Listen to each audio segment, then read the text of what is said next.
Diccionario Bíblico Hablado, una producción de Big Music Enterprise. Bienvenidos. Cebada Ciegadela comenzaba a fines de abril o principios de mayo y estaba predecida 1-2 semanas por la cosecha del trigo. Éxodo 9:31 al 32. Principio de la siega de la cebada. Ruth 2:23. Las primicias se ofrecían como consagración de la cosecha. Levíticos 23:10. Cedar, nombre de personas que significa poderoso, moreno o negro. Segundo hijo de Ismael y nieto de Abraham. Génesis 25:13. El nombre aparece otra vez en la Biblia, probablemente como referencia a una tribu que adoptó ese nombre. No obstante, se conoce muy poca información concreta sobre este grupo. Aparentemente, los descendientes de Cedar ocuparon la zona sur de Palestina al este de Egipto. Génesis 25:18. Eran nómadas que vivían en tiendas. Salmos 125, Cantares 1:5. Criaban ovejas y cabras. Isaías 67. Y también camellos que vendían en lugares tan alejados como Tiro. Los cedareos eran liderados por príncipes. Ezequiel 27:21, y famosos por sus guerreros, en particular los arqueros. Evidentemente tuvieron cierta importancia durante la época de Isaías. Isaías 21:16. Cedema, nombre de persona y de tribu que significa hacia el oriente. Último hijo de Ismael. Génesis 25:15, Primera de Crónicas 1:31. Probablemente líder de una tribu árabe con el mismo nombre, tal vez incluida entre los cadmoneos. Cedes, nombre geográfico que significa lugar sagrado o santuario, ciudad de la parte sur de Judá. Josué 15:23. Probablemente sea Cedes Barnea, ciudad cananea entre el este de Galilea derrotada por Josué. Josué 12:22. Le fue asignada a Neftalí. Josué 19:32. Y se llamó Cedes de Neftalí. Jueces 4:6. También se la denomina Cedes de Galilea y se le entregó a los levitas de la familia de Gersón como una de sus ciudades. Josué 27. Cedes de Neftalí era ciudad donde vivía Barak. Jueces 4:6. Y donde él y Débora reunieron al ejército para la batalla. Eber Ceneo levantó su tienda en las inmediaciones donde Sísara halló la muerte en manos de Jael, la esposa de Eber. Cedes de Neftalí fue capturado por Tiglat-Pileser III durante el reinado de Peca de Israel. Los habitantes fueron exiliados de Asiria. Segunda de Reyes 15:29. Por lo general se la identifica como la moderna Kirbet Kedish, aproximadamente 3 kilómetros al sur de Tiberias. Ciudad de Isaacar asignada a los levitas de la familia de Gersón. Primera de Crónicas 6:7-2. Cedro, árbol que crece especialmente en el Líbano y que se valora como material de construcción, probablemente Cedros libani. Cumplía un papel en los ritos de purificación de Israel. Levíticos 14:4, Números 19:6. Aunque se desconoce cuál. Los reyes utilizaban cedro para edificios reales. Salmos 5:11. El cedro simbolizaba poder, riqueza real. Primera de Reyes 10:27. Por lo tanto, era símbolo del crecimiento y fortaleza. Aún así, el cedro no podía permanecer de pie ante la presencia majestuosa de Dios. Los cedros le debían su existencia a Dios, quien los había plantado. Cedrón, torrente de, nombre geográfico que significa turbio, oscuro, sombrío. Branco, profundo, junto a Jerusalén, que separa el monte del templo y la ciudad de David al oeste, del monte de los olivos al este. La corriente de Gihón está situada en la cuesta occidental. El huerto de Getsemaní estaba por sobre el valle del extremo oriental. En esta zona se ubicaron cementerios desde la Edad de Bronce Media, antes del 1500 a.C. David cruzó el torrente cuando huyó de Jerusalén para escapar de Absalón. Segunda de Samuel 15:23. Salomón le advirtió a Simeí que no lo cruzara porque de lo contrario iba a morir. Primera de Reyes 2:37.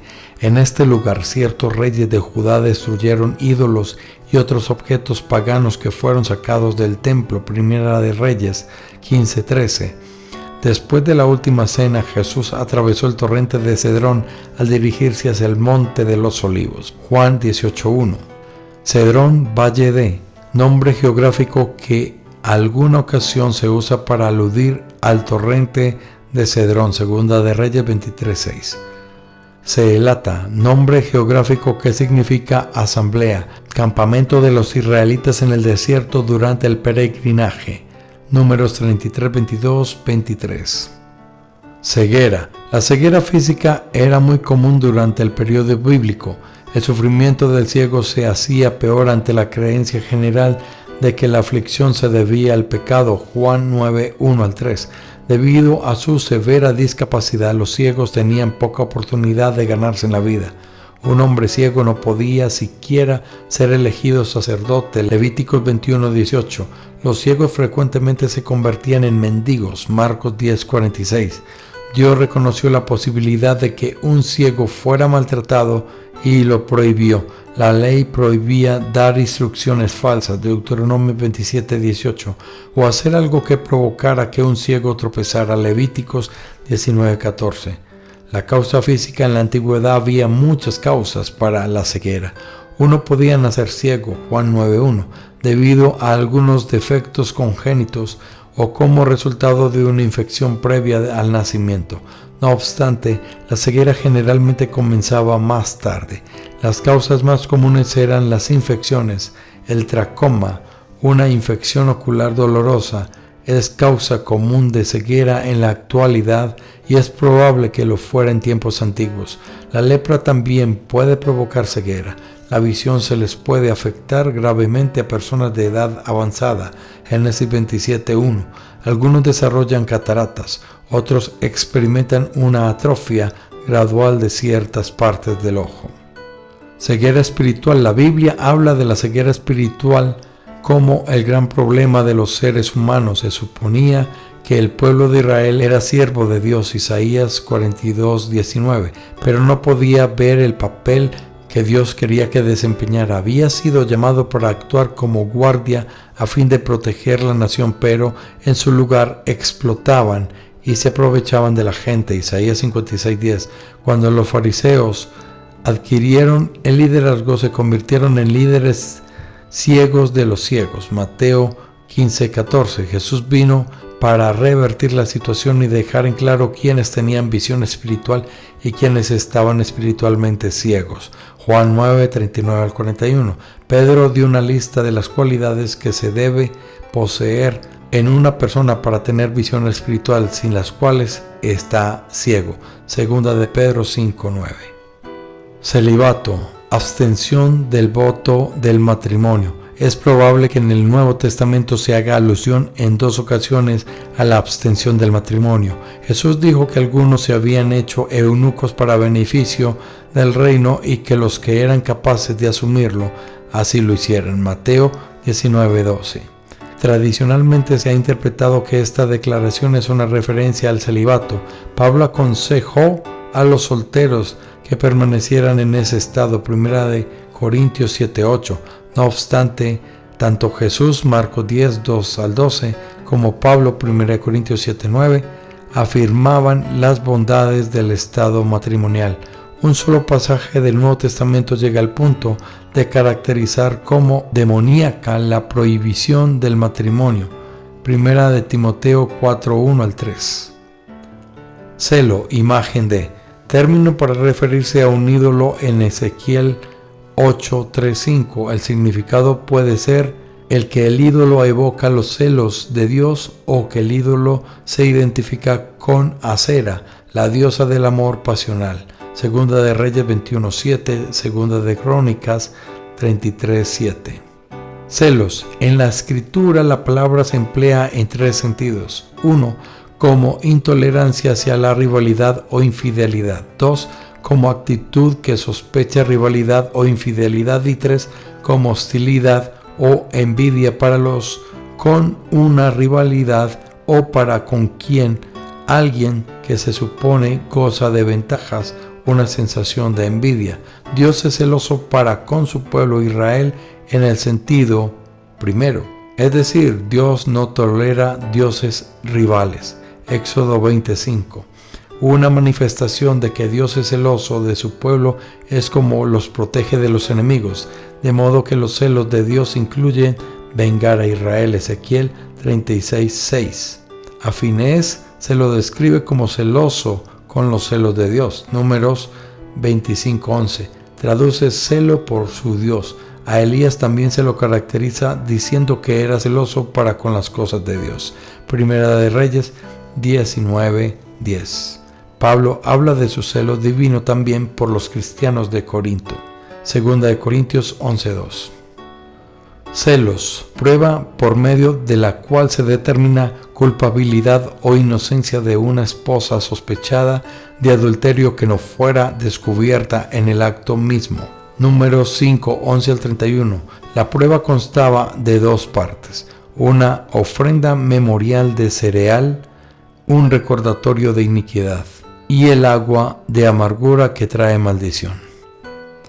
Celosía, ventana con enrejado. El sabio maestro miró por una ventana enrejado y observó cenizas. A menudo se lo asocia con sacrificios, luto y ayuno, dolor, humillación y arrepentimiento que se expresa colocando ceniza sobre la cabeza o sentándose sobre ceniza. El polvo, el silicio, el ayuno, el rasgarse las vestiduras y las cenizas demostraban de manera visible las emociones de las personas.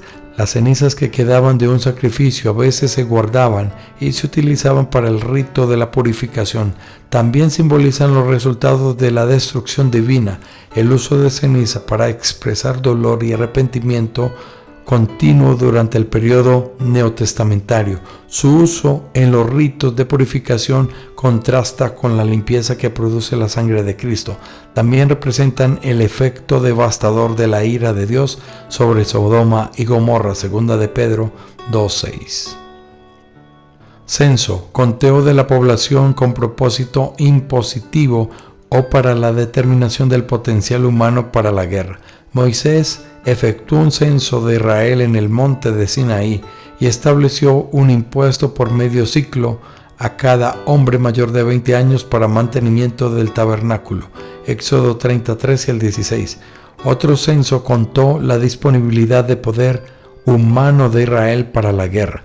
Este censo excluía a los levitas, quienes eran separados para el servicio del tabernáculo. Números 1. Otro censo se llevó a cabo en Moab al final del peregrinaje en el desierto y nuevamente se excluyó a los levitas. Es probable que en el hebreo indique que las unidades utilizadas en el conteo reflejarán unidades tribales y no miles, lo que explica la amplitud de los números totales. David también contó a los guerreros de Israel en 2 de Samuel 24 y se expresa que Dios incitó a David para que realizara el censo. Primera de Crónicas 21 dice que Satanás fue quien lo hizo. En ambos relatos se menciona una peste sobre Israel debido a ese censo. Esdras 2 enumera a aquellos que regresaron del exilio con Zorobabel y Nehemías. Centurión, oficial del ejército romano nominalmente a cargo de 100 soldados. En Mateos 8:5 se menciona a un centurión en Capernaum que se acercó a Jesús para pedirle ayuda por su siervo enfermo. En Marcos 15:39 un centurión testigo de la crucifixión identificó a Jesús como el Hijo de Dios. En Hechos 10, la conversión del centurión llamado Cornelio señaló el comienzo de la extensión de la iglesia al mundo gentil. En Hechos 27:3, el centurión Julio trató cortésmente al apóstol Pablo. Estos pasajes ilustran la impresión generalmente favorable que daban los centuriones que aparecen en el Nuevo Testamento. Por lo general eran soldados de carrera y constituían el eje de la fuerza militar romana. Cepo, instrumento que sujetaba los pies y a veces el cuello y las manos de un prisionero. Job 13:27. Generalmente era de madera con agujeros para los pies. También podía servir como instrumento de tortura, ya que estiraba las piernas y forzaba al prisionero a sentarse en posición antinatural. Los romanos solían agregarle cadenas. Cerdo, animal corpulento, de hocico grande y la piel gruesa. Es probable que la mayoría de los cerdos mencionados en la Biblia fueran salvajes, como los que existen comúnmente en Palestina hasta el presente.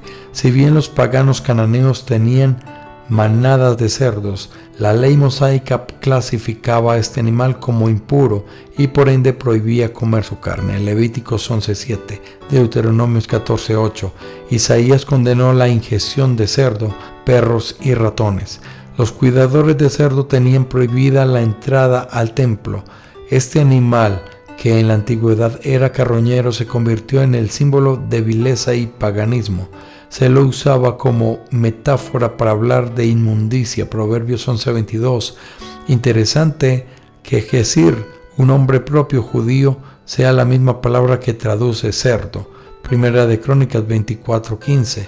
Que el hijo pródigo haya recurrido al cuidado de los cerdos indica la humillación extrema que experimentó. Marcos 5:11 al 17 habla de una gran manada de cerdos en la región de Decápolis, donde Jesús consideró que eran aptos para que los demonios se encarnaran en ellos. Muchas personas de la antigüedad comían carne de cerdo y lo sacrificaban a los ídolos. Cereteos, pueblo que vivía al sur de los filisteos o junto con ellos. Salmos 30:14. Probablemente estaban relacionados con los filisteos, o esto les pagaban por ser soldados.